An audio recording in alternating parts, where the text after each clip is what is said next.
So this is kind of a part 2 of my Associated B4.1 review.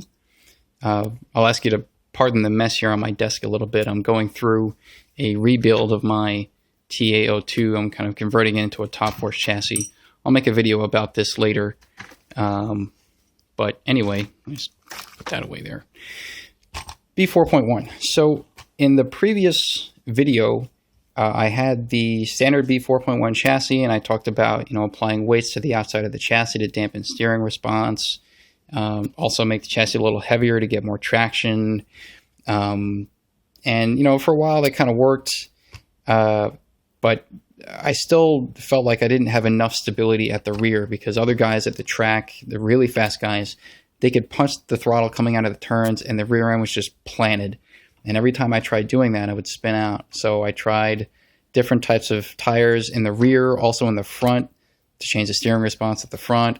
I tried, adding some weights at the front here. I got the plus 8mm chassis. I did all kinds of stuff, and I didn't really notice a huge difference for a lot of these changes. So like the weights, for example, didn't really help a whole lot. The plus 8mm chassis didn't really help a whole lot. I also bought the carbon fiber rear hub towers. Didn't really help a whole lot. I shaved down the U-brace. Didn't help a whole lot, at least for my current setup. And I think I understand why, but I'll get to that in a moment. So first I'll go over the parts that I got.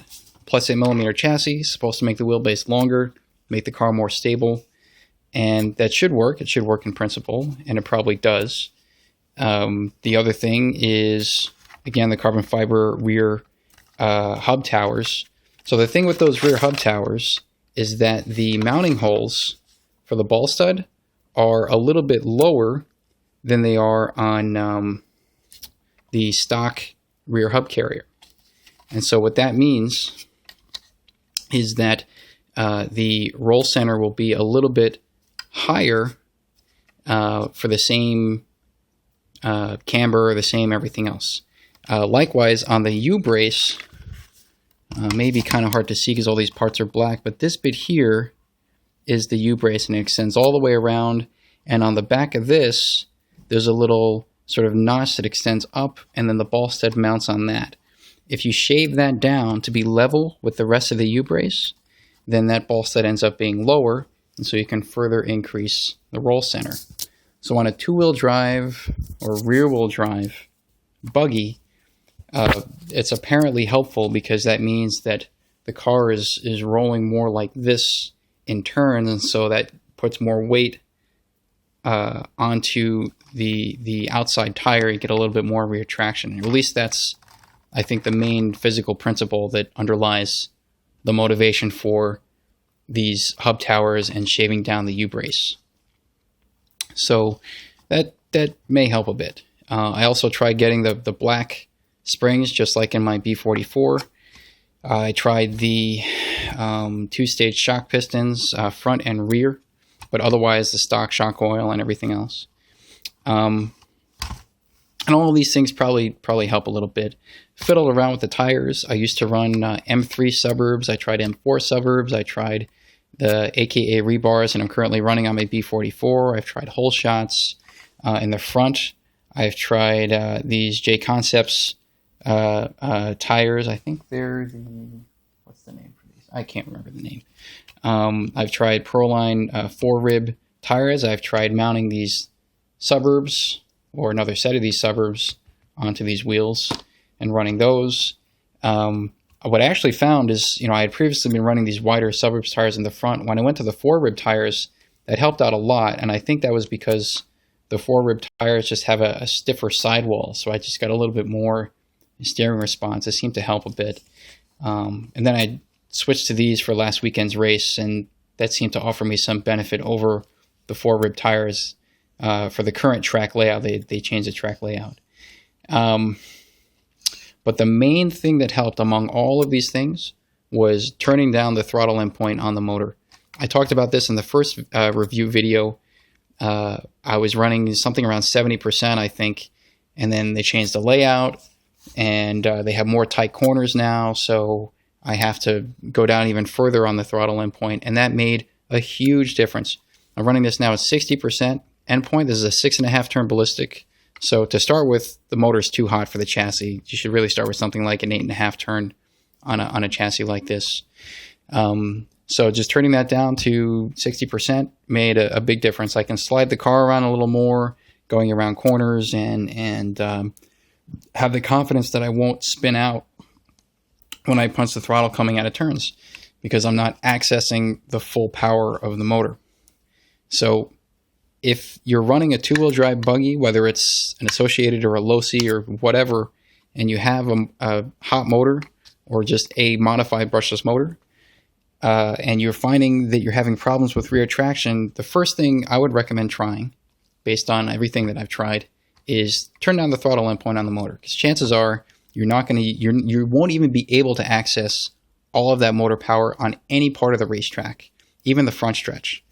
Because if you're accelerating onto the front stretch and the car is kind of squirreling as you're trying to straighten the car out on the front stretch because the motor's too powerful, then turn the endpoint down. You're not even getting to use all of that motor anyway.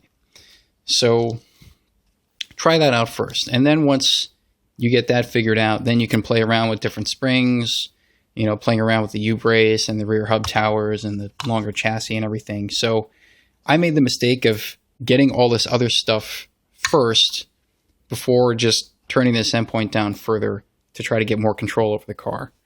But now that I have this sort of worked out as the first thing I should look at when I have rear traction problems, now I can start playing around more with these other things. But like I said in my B44 video, I do like running these black springs in the rear. For me, at least, they seem to work a little better. A lot of guys at the track that run associated chassis for their B4s and their B44s, they like running the big bore springs. So I think those are low-C springs that are bigger bore, and then they just add some kind of spacer or something under the shock collar and on the spring mount piece at the bottom to make the springs fit. And the thinking there is that the springs don't rub up against the shock body, and so you get a little less friction there, so you get freer suspension movement. But I haven't really noticed that kind of a problem with any of the springs, and with the black springs, again, they seem to work just fine. So that's pretty much it. I do enjoy running the chassis. This is probably the biggest puzzle for me, so to speak, as far as figuring out the right setup and figuring out the right driving style to be successful in two-wheel drive modified buggy. I'm still learning how to do it well, so this is by no means an expert review of this chassis and an expert assessment of what you should do. But what I can tell you from my experience so far is that the power of the motor and the throttle endpoint you have makes a huge difference in the handling of this kind of a vehicle, especially coming out of turns and accelerating onto straights. Big difference. Unfortunately, I only figured that out after all of the racing was complete, and I was just fiddling around afterwards during the practice session. So I did horribly in the race, but now I anticipate going back and hopefully doing better now that I have this figured out. So that's, let's see, is there anything else I should mention? Maybe with the longer wheelbase chassis, you can play around a little bit more with the battery placement. I had previously been pushing the battery up front with the spacers in the back. That seemed to give me a bit more steering because these chassis tend to be a little bit light at the front with no transmission at the front, like in the four-wheel drive chassis. This past weekend, I was running with the battery at the rear because, again, I was trying to get rear traction, but I may push the battery back towards the front to try to get more low-speed cornering. It is difficult to adjust low-speed cornering with these chassis mechanically because your only real option is to tune the rear differential. But if you make the diff too loose, it'll slip, and so you won't have power coming out of turns. So, you basically have to run it about 1/4 of a turn to 3/8 of a turn away from full lock. Anything more than 3/8 is really going to start to slip coming out of turns. So once you have that adjusted in light of what you've also done with your motor, either running a less hot motor or backing off on the throttle endpoint on a hotter motor, then you might want to get some softer springs, maybe fiddle around with the tire compound a little bit. And those are probably the main things you should focus on. Stuff going on at the rear. The front suspension, you won't need to make any real changes there. But the front tires, like I mentioned in the last video, try fiddling around with running wider tires at the front. That may help you a bit. Or change the tire inserts on the tires that you have, because that may have been the main difference I was noticing. I was running all these different tires, and I was assuming that the type of tread was making the difference, but it may have actually been just the stiffness of the sidewall that was making a difference. So if you're going to experiment with tires, try the same type of compound but different inserts. Try the stock inserts like these stock Proline inserts, and then you could play around with like their closed cell inserts to get a stiffer tire and just see what that does. Okay, so that's it for this sort of part 2 of the B4.1 review.